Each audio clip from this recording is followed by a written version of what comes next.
One of these 9 landmarks will not exist in its current form within the next decade. And most people visiting Dubai right now have no idea which one is already on borrowed time. Dubai is one of the most ambitious cities ever built by human hands. But ambition has a cost. Some of what made this city famous is quietly being retired, relocated, or reimagined forever.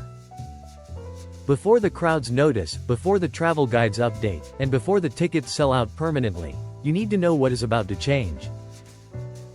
There is one landmark on this list that shocks even longtime Dubai residents when they find out.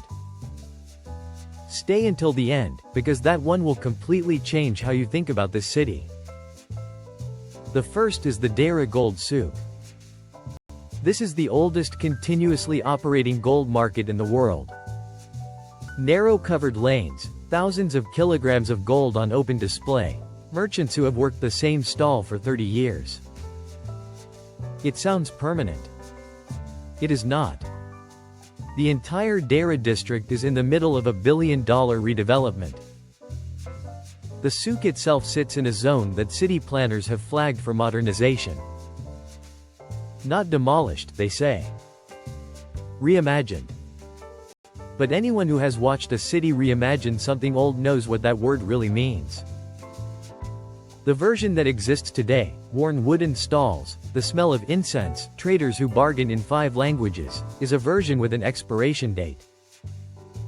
Now think about this. People fly to Dubai specifically for that souk. And most of them have no idea it might not look like that much longer. The second is the Dubai Creek. Before the skyscrapers, before the palm, before any of it, there was the creek. Ancient trading dhows still cross it daily. Fishermen still work it in the early morning. But the creek banks are being transformed at a pace that is genuinely hard to track.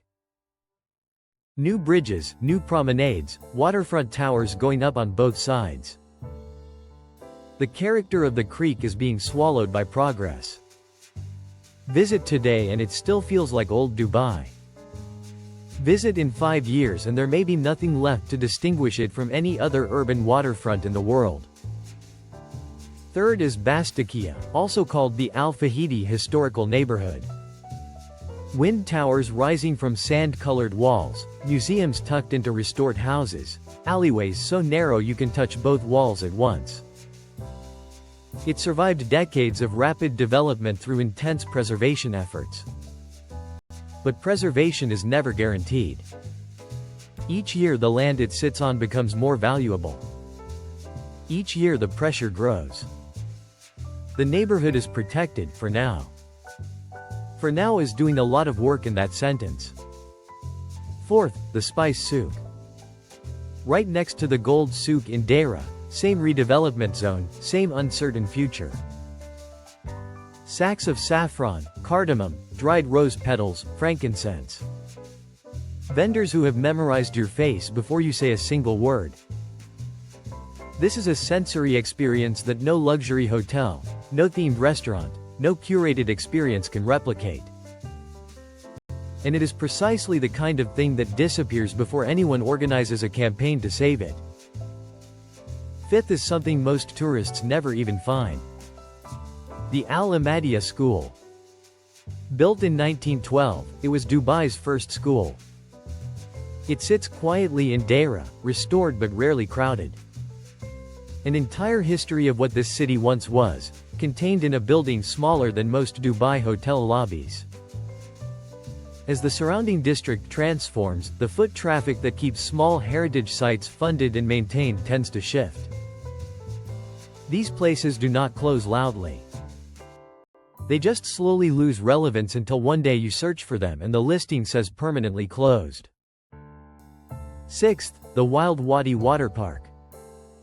This one surprises people. Wild Wadi opened in 1999, which makes it practically ancient in Dubai terms. It sits on some of the most expensive land in the city, directly between the Burj Al Arab and Jumeirah Beach Hotel.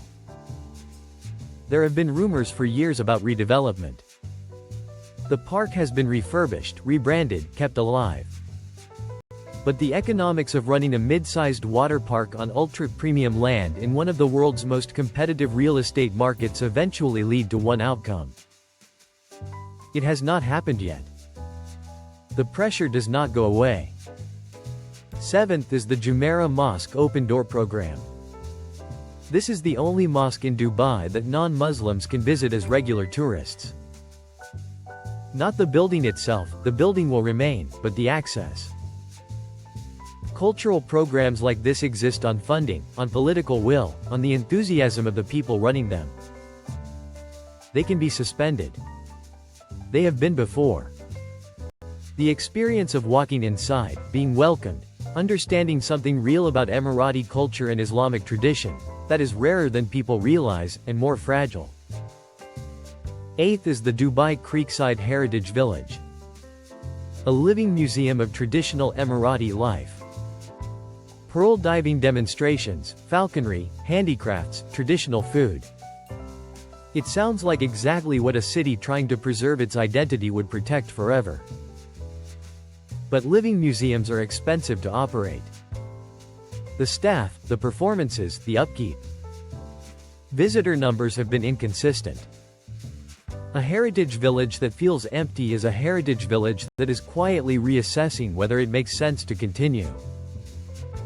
This one is worth watching closely. And the 9th.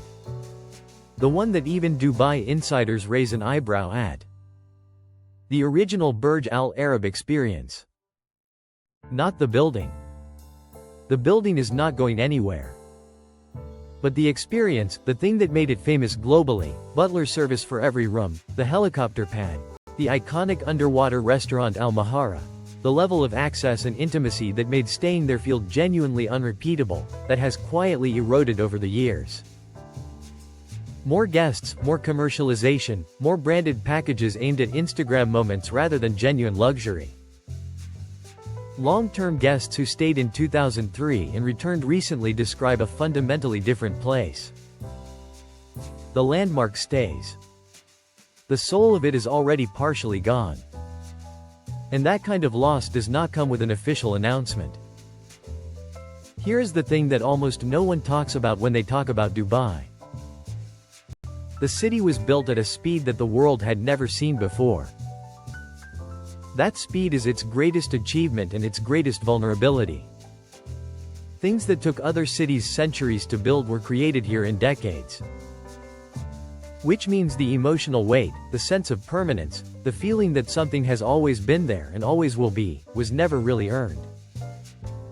It was simulated. And simulations can be updated. Most people watching this will never visit all 9 of these places. But 1 or 2 of them, maybe the Spice Souk, maybe the creek at sunrise, maybe a quiet morning in Al Fahidi, those might be on a list somewhere. A mental list. Things you will get around to when the time is right. The time is not infinite. It never was. But in Dubai, the clock moves faster than anywhere else on Earth.